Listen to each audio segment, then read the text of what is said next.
Salut à tous, Guillaume Allo Frelon. Petite vidéo du jour pour vous dire qu'il y a de plus en plus d'appels pour les nids de frelons asiatiques, pas mal de nids primaires.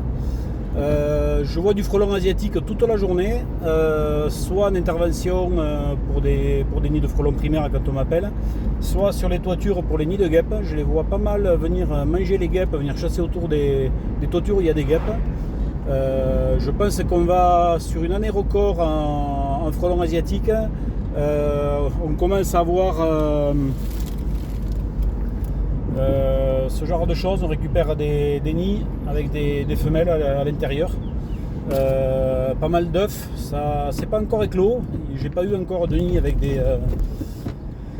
des ouvrières qui sont nées. On est encore sous forme de larves, mais dans quelques jours, je pense qu'on va arriver sur des nids assez précoces.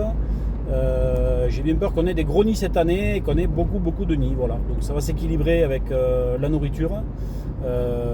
Il n'y aura pas assez de bouffe pour tout le monde, pas assez d'insectes pour tout le monde. Donc je pense qu'au bout d'un moment, les nids vont stagner et les reines vont peut-être réduire la ponte. On verra ça. C'est mon petit pronostic. Je peux me tromper. Mais les années où il y a beaucoup de nids comme ça et très précoces, en général les nids deviennent moins gros. L'année dernière on n'avait pas beaucoup de nids et les nids étaient devenus très gros et on les avait pas eu de bonheur, mais ils avaient grossi jusqu'à très tard dans la saison et les gînes étaient partis à la fin décembre quasiment. Hein. On avait eu des gros départs de femelles fécondées vraiment en fin de saison, quoi. Voilà. Allez, notre quotidien, une vidéo par jour pour vous expliquer la biologie des insectes, des guêpes, des frelons, des abeilles, bourdons, etc. Et les nuisibles et puis le métier de chasseur de frelons.